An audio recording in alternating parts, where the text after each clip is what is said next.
E já estamos no terceiro livro da Bíblia. Estamos em Levítico 13 e hoje será Esdras 3 e Atos 14. Como sempre, antes de começar, a gente está lendo a linguagem NTLH e antes de começar, nós sempre começamos com uma oração pedindo o entendimento da palavra. Senhor, em nome de Jesus, nós agradecemos por mais um dia, pela oportunidade de falar a respeito da sua palavra, de ler a sua palavra, de falar a respeito do entendimento dela. Nós pedimos, Senhor, que esteja aqui presente no lugar de honra dessa família, na casa de cada um que o aceitar. Nós pedimos, Senhor, que use-nos como seu instrumento. Acima de tudo, Senhor, ensina aquilo que cada um necessita aprender com a sua palavra. É assim que nós oramos, é assim que nós pedimos, em nome de Jesus. Amém. Amém. E vamos com a voz linda da minha esposa, que tá meio fanhazinha, tá? Se você ouvir, o trem tá puxando lá de baixo e lá pra cima, tá normal, faz parte. Aí, eu acabei de falar, normal, faz parte do jogo.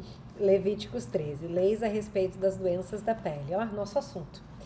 O Senhor Deus deu a Moisés e Arão as seguintes leis. Se uma pessoa tiver na pele uma inchação, tumor ou mancha que vai virando uma doença contagiosa, essa pessoa será levada a Arão, o sacerdote, ou a um dos sacerdotes que são filhos de Arão. O sacerdote examinará a pele, e se os pelos da mancha se tornarem brancos, e se aparecer que a ferida ficou mais funda do que a pele, então é uma doença contagiosa. O sacerdote declarará que a pessoa é impura, mas se a mancha for branca, e se não aparecer que ficou mais funda do que a pele, e se os pelos do lugar não se tornaram brancos, então o sacerdote fará com que a pessoa fique no isolamento 7 dias. No 7º dia, o sacerdote a examinará de novo, e se na sua opinião a mancha não se espalhou, mas continua como estava, então ele mandará que a pessoa fique no isolamento mais 7 dias. No 7º dia, ele examinará a pessoa outra vez. Se a mancha estiver desaparecendo e se não estiver se espalhando na pele, então só um tumor sem importância. A pessoa lavará a roupa que estiver vestindo e o sacerdote declarará que está pura. Mas se depois disso a mancha se espalhar na pele, então a pessoa irá outra vez com o sacerdote. Ele a examinará e se a mancha estiver se espalhando, declarará que a pessoa será impura, um caso de doença contagiosa. Quando alguém tiver uma doença contagiosa de pele, ele deve ser levado ao sacerdote. Esse o examinará, e se houver na pele um tumor branco e os pelos do lugar estiverem brancos também, e se houver uma ferida aberta no lugar, então é um caso crônico de doença contagiosa. Aí o sacerdote declarará que o doente está impuro e não fará com que fique no isolamento, pois não há dúvida de que ele é impuro. Se o sacerdote achar que a doença se espalhou pelo corpo inteiro, da cabeça aos pés, então ele examinará o doente. Se de fato a doença se espalhou pelo corpo todo e a pele se tornou branca, então o homem está impuro e o sacerdote o declarará puro. Porém, quando aparecer uma ferida aberta na pele do doente, ele estará impuro. O sacerdote o examinará outra vez, e se encontrar uma ferida aberta, então declarará que a pessoa está impura. Uma ferida aberta é sinal de doença contagiosa. Mas quando a ferida sarar e se tornar branca, a pessoa se apresentará ao sacerdote, que a examinará. Se a ferida se tornou branca, então a pessoa será pura e o sacerdote declarará que está pura. Se alguém tiver um furúnculo que sarou e ali aparecer um lugar inchado e branco ou uma mancha avermelhada, e a pessoa se apresentará ao sacerdote. Ele a examinará, e se aparecer que a ferida ficou mais funda do que a pele e os pelos do lugar se tornarem brancos, então ele declarará que a pessoa está impura. É um caso de doença contagiosa que começou no furúnculo. Mas se o sacerdote descobrir que os pelos não estão brancos e que a ferida não está mais funda do que a pele, então já se tornou branca, então ele mandará a pessoa ficar no isolamento 7 dias. Se a mancha se espalhou, é um caso de doença contagiosa, e o sacerdote declarará a pessoa impura. Mas se a mancha não se espalhou, mas continua como estava, então é somente a cicatriz que o furúnculo deixou na pele. Portanto, o sacerdote declarará que a pessoa está pura. Se alguém se queimar e no lugar do queimado a ferida virar uma mancha vermelha ou branca, o sacerdote examinará a mancha. Se os pelos do lugar se tornarem brancos e a ferida ficou mais funda do que a pele, é uma doença contagiosa que começou com a queimadura, e o sacerdote declarará que a pessoa está impura. Porém, se o sacerdote descobrir que os pelos da ferida não estão brancos e que a ferida não está mais funda do que a pele e a sua cor está clara, o sacerdote mandará a pessoa ficar no isolamento 7 dias. No 7º dia, o sacerdote a examinará. E se a mancha tiver se espalhado, então é uma doença contagiosa, e o sacerdote declarará que a pessoa está impura. Porém, se a mancha não se espalhou, mas continua como estava, e a sua cor está clara, então é uma inchação causada pela queimadura. Aí o sacerdote declarará que a pessoa está pura, pois se trata somente de uma cicatriz que a queimadura deixou. Quando um homem ou uma mulher tiver uma doença da pele, na cabeça ou no queixo, o sacerdote examinará a pele. Se parecer que a ferida ficou mais funda do que a pele, e se os seus cabelos dali estiverem amarelos e forem poucos, é uma doença contagiosa. E o sacerdote declarará se a pessoa está impura. Se o sacerdote achar que a ferida não ficou mais funda do que a pele, e se não houver nela cabelos escuros, então ele mandará a pessoa ficar no isolamento 7 dias. No 7º dia ele a examinará. Se a doença não estiver se espalhando e no lugar não houver cabelos amarelados, e se a ferida não ficou mais funda do que a pele, então a pessoa rapará a cabeça ou o queixo sem cortar os cabelos da parte doente. O sacerdote mandará que ela fique em isolamento mais 7 dias, e no 7º dia examinará a pele. Se a doença não tiver se espalhado, e se não parecer que ficou mais funda do que a pele, o sacerdote declarará que a pessoa está pura. Ela lavará a roupa que estiver vestindo e estará pura. Mas se depois disso a infecção se espalhar, então o sacerdote examinará a pessoa. Se ele verificar que de fato a infecção se espalhou, não é preciso que ele procure cabelos amarelados e a pessoa estará impura. Mas se na opinião do sacerdote a infecção não se espalhou e ali estiverem crescendo cabelos escuros, então a infecção sarou. A pessoa está pura e o sacerdote declarará que ela está pura. Quando um homem ou uma mulher tiver manchas brancas na pele, o sacerdote examinará a pessoa. Se as manchas forem de um branco pálido, é uma coisa sem importância, a pessoa está pura. Se o homem perder cabelos na parte de trás da cabeça ou na parte da frente, ele se torna calvo ou meio calvo, mas não ficará impuro. Mas se na parte pelada da cabeça aparecer uma mancha cor-de-rosa, é uma doença contagiosa. O sacerdote examinará o homem e se descobrir uma mancha cor-de-rosa como as que aparecem na pele, é uma doença contagiosa. O homem está impuro e o sacerdote declarará que está impuro por causa da infecção na cabeça. Uma pessoa que sofrer uma doença contagiosa da pele deverá vestir roupas rasgadas, deixar os cabelos sem pentear, cobrir o rosto da boca para baixo e gritar: impuro, impuro. Enquanto sofrer de uma doença contagiosa, a pessoa continuará impura e precisará morar sozinha fora do acampamento. Leis a respeito do mofo.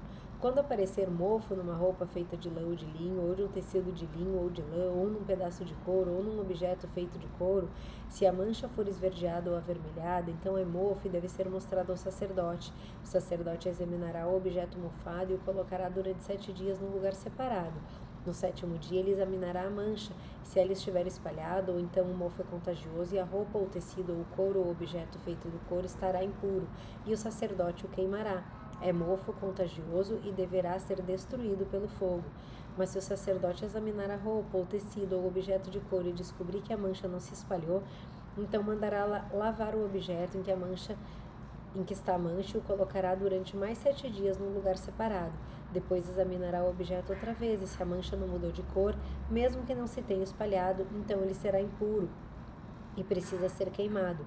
É mofo contagioso, esteja na parte da frente ou na parte de trás do objeto. Mas se o sacerdote descobrir que a mancha perdeu a cor depois de ter sido lavada, então ele rasgará aquela parte da roupa de couro ou do tecido. Mas se depois disso o mofo aparecer de novo, então é mofo contagioso e o objeto deve ser queimado. Se o objeto for lavado e a mancha desaparecer, então deve ser lavado mais uma vez e aí estará puro. São essas as leis a respeito do mofo em roupa feita de lã ou de linho, ou em tecido ou em objetos de couro, a fim de que se possa dizer se estão puros ou impuros. 3 dias atrás eu falei a respeito da saúde pública, né, da impureza dos alimentos e tal. Olha como isso é verdade em Levítico 13. Aqui ele está falando a respeito de saúde. Então aqui já fala sobre furúnculo 2.000 anos atrás, hein, amor? Olha só que, aliás, 3, 4.000 anos atrás, sobre a alopecia areata, hanseníase, infecção da pele, tumor, vitiligo. Anotei tudo aqui, olha só. E sobre o mofo. Olha, os hábitos de higiene, eles são mais modernos do que muitos hoje.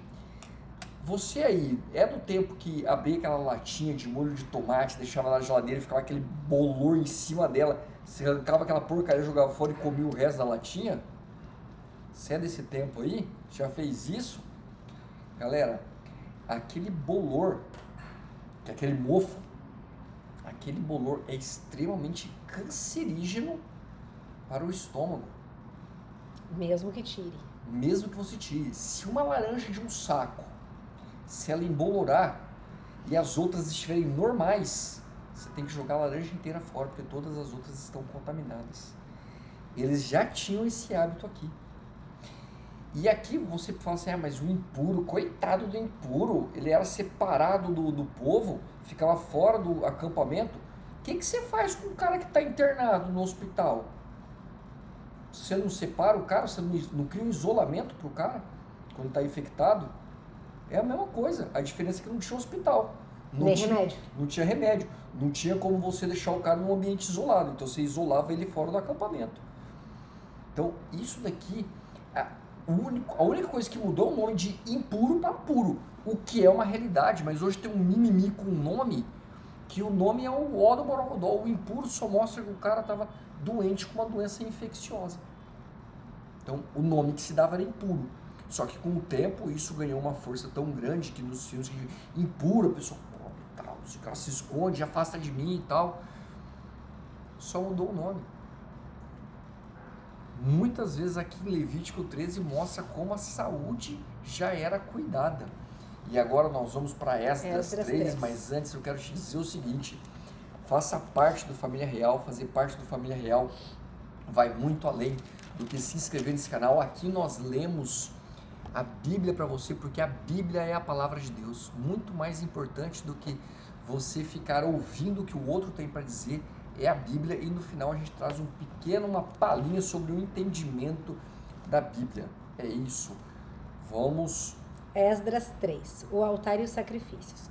Quando chegou o 7º mês e os israelitas já estavam morando nas suas cidades, todo o povo se reuniu em Jerusalém. Então o sacerdote Josué, filho de Josadaque, e seus companheiros, os outros sacerdotes, e também Zorobabel, filho de Salatiel, e os seus parentes, construíram o altar de Deus de Israel para oferecer sobre ele os sacrifícios que manda a lei de Moisés, homem de Deus, mesmo tendo medo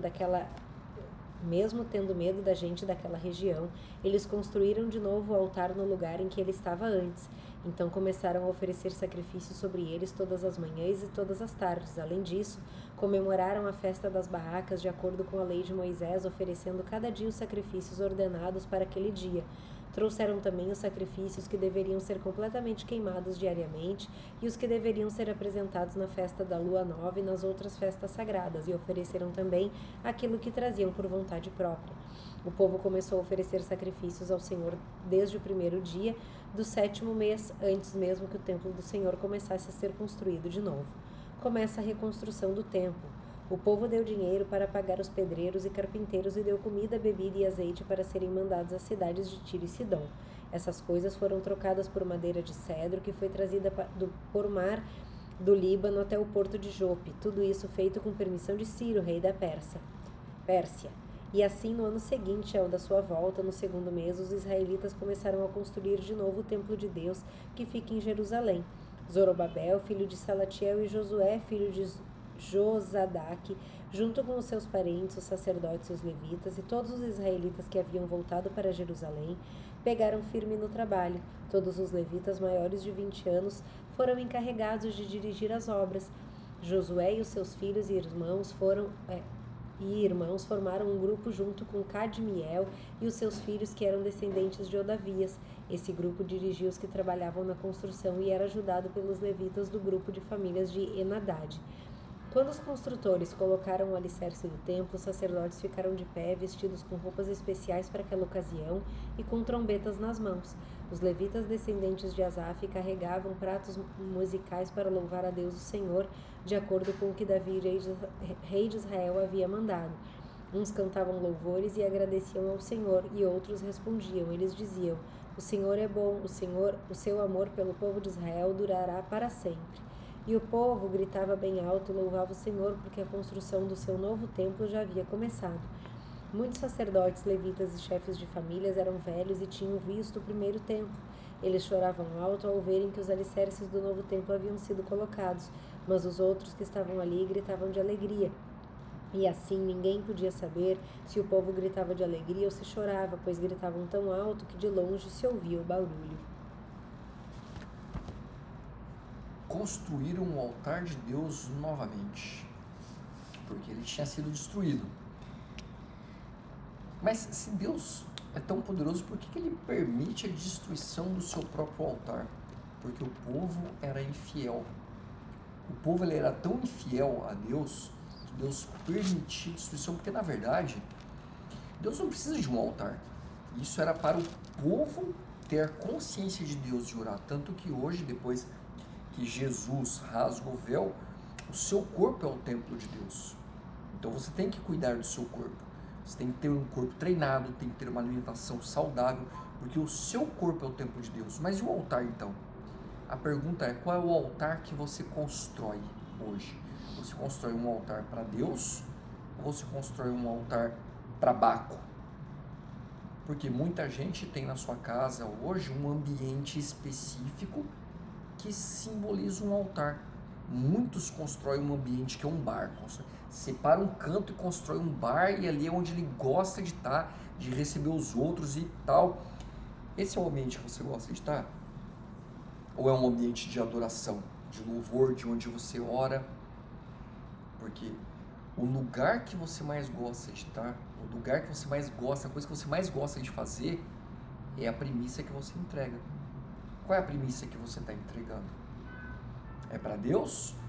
Ou é para o teu desejo do seu coração? E tá tudo bem você desejar alguma coisa, não tem problema. Você gostar muito de um carro, você gostar muito da sua família, você gostar muito de andar de bicicleta, gostar muito de treinar, não tem problema nenhum. Isso só não pode estar acima de você gostar e se entregar a Deus. Essa é a parte mais importante. E agora nós vamos para o último, que é Atos 15. Atos 14, perdão, amor. Atos 14. Mas antes disso, faça parte do Família Real. Fazer parte do Família Real vai muito além de você se inscrever nesse canal. Fazer parte do Família Real é você ser filho do Rei dos Reis, do Senhor dos Senhores, e a gente em comunidade crescermos em Cristo Jesus. Atos 14, meu amor, desculpa. Em Icônio. A mesma coisa aconteceu na cidade de Icônio. Paulo e Barnabé entraram na sinagoga e falaram de tal maneira que muitos judeus e não-judeus creram. Mas os judeus que não creram atiçaram os não-judeus contra os cristãos. Os apóstolos ficaram muito tempo em Icônio, falando com coragem a respeito do Senhor Jesus. E o Senhor mostrava que a mensagem dele sobre a graça era verdadeira, pois ele dava a eles o poder de fazer milagres e maravilhas. Os moradores da cidade estavam divididos, alguns apoiavam os judeus e outros eram a favor dos apóstolos. Então os não-judeus e os judeus, juntos com seus chefes, resolveram maltratar os apóstolos e matá-los a pedradas. Quando Paulo e Barnabé souberam disso, fugiram para Listra e Derbe, cidades do distrito da Licaônia, para regiões vizinhas, e ali anunciaram o evangelho. Em Listra e Derbe. Na cidade de Listra viu um homem que estava sempre sentado porque era aleijado dos pés. Ele havia nascido aleijado e nunca tinha andado. Esse homem ouviu as palavras de Paulo e Paulo viu que ele cria que podia ser curado. Então olhou firmemente para ele e disse em voz alta: "Levante-se e fique de pé." O homem pulou de pé e começou a andar. Quando o povo viu o que Paulo havia feito, começou a gritar na sua própria língua: "Os deuses tomaram a forma de homens e desceram até nós."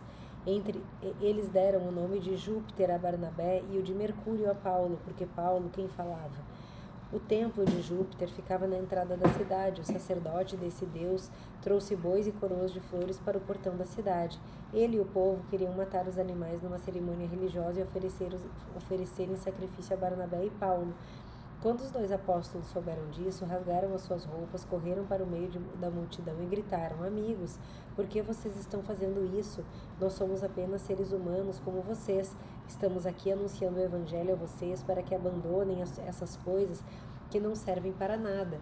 Convertam-se ao Deus vivo, que fez o céu, a terra, o mar e tudo o que existe neles. No passado, Deus deixou que todos os povos andassem nos seus próprios caminhos, mas Deus sempre mostra quem Ele é por meio das coisas boas que faz. É Ele quem manda as chuvas do céu, as colheitas no tempo certo. É Ele quem dá também alimento para vocês e enche o coração de vocês de alegria." Mas mesmo depois de terem dito isso, os apóstolos tiveram muita dificuldade para evitar que o povo matasse os animais em sacrifício a eles. Alguns judeus que tinham vindo das cidades de Antioquia e de Icônio conseguiram o apoio da multidão, apedrejaram Paulo e o arrastaram para fora da cidade porque pensavam que ele tinha morrido.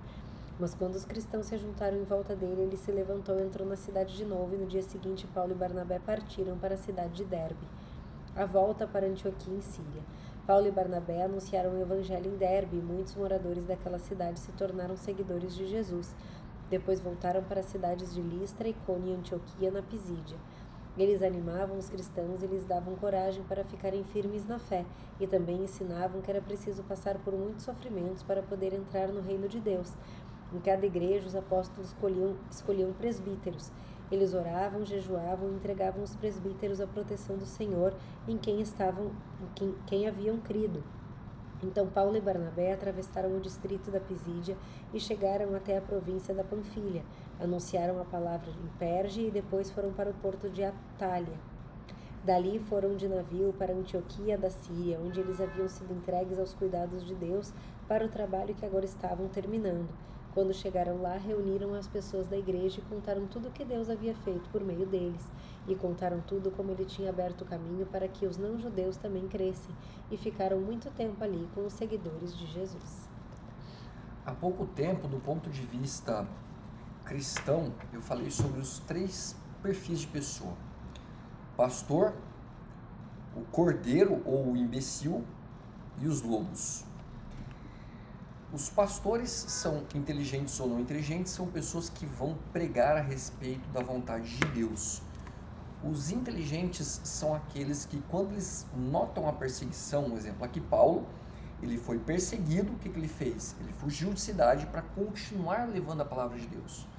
Ele não fugiu da cidade por medo, ele fugiu por necessidade, porque ele queria continuar levando a palavra.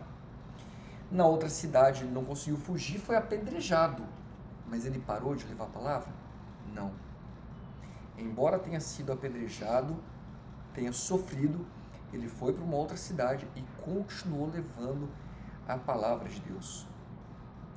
E isso aqui é uma das maiores provas de que Jesus era o Filho de Cristo, Filho de Deus. Aliás, Jesus Cristo era o Filho de Deus.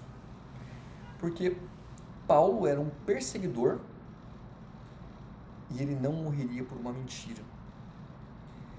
Paulo ele morreu por Jesus, mesmo antes disso tendo perseguido Cristo, tendo matado muitos cristãos. Paulo fez isso. Mas voltando no assunto dos pastores, né? O pastor inteligente ou não inteligente? O pastor não inteligente é aquele que ele quer de alguma maneira se provar para Deus, mesmo entregando a sua própria vida. Mas muitas vezes isso não é necessário. O problema é a necessidade de fazer isso. Nesse momento, houve essa necessidade. Então assim, Paulo ele ia para uma cidade, ele criava um grupo, formava uma igreja, passava uma liderança e partia para a próxima. Imagina só aquele tempo sem internet, sem telefone, sem nada. E o cristianismo está vivo até hoje. Gente, tem prova mais. O seu calendário que nós temos hoje, ele é antes e depois de Cristo. Só por causa disso você já tinha que crer. Mas vamos lá. Pastor, ele tem que ser um pastor inteligente. Então, como que você pode hoje levar a palavra sem ser perseguido? Se você não tiver como sair, beleza, eu entendo. Mas você pode levar a palavra através disso que nós estamos fazendo. Internet. Você pode alcançar muitas vidas hoje. Você não precisa se entregar. Hoje tem muitos países que estão transformando conteúdos da Bíblia em conteúdos de ódio e perseguição e crime. O Canadá é um deles. Está tendo perseguição na Europa. Tem pastores que estão sendo presos por esse motivo. E eu falei também a respeito do lobo. Isso foi 3 dias atrás. Quem quiser, ouça lá. Acho que vale muito a pena você entender o que são os pastores, os cordeiros, as ovelhas, ou os imbecis, que é um grupo muito grande, e os lobos. Tem lobo inteligente e tem os lobos não inteligentes. Mas hoje você não precisa sofrer para você levar o evangelho. Você pode levar o evangelho sem sofrer. Mas a gente tem que fazer isso, porque isso é um mandamento de Cristo. Inclusive, um dos mandamentos é ide levar a palavra, e o outro é ore por mais trabalhadores. Então, ore por mais trabalhadores. Como que você pode ajudar também? Se inscrevendo nesse canal, fazendo esse canal crescer e fazendo parte dessa família. Porque nessa família nós estamos crescendo juntos em Cristo Jesus. Eu não sou dono do conhecimento, mas aqui nós lemos a palavra de Deus para você. Ali está todo o conhecimento. No final eu trago uma breve explicação. Mas maior do que eu tenho para dizer é você ouvir a palavra de Deus. Faça parte dessa família. Nós amamos a vida de vocês em Cristo Jesus. Nós oramos por vocês, para vocês. Deixe o seu agradecimento também. Tchau, tchau, pessoal. Até amanhã.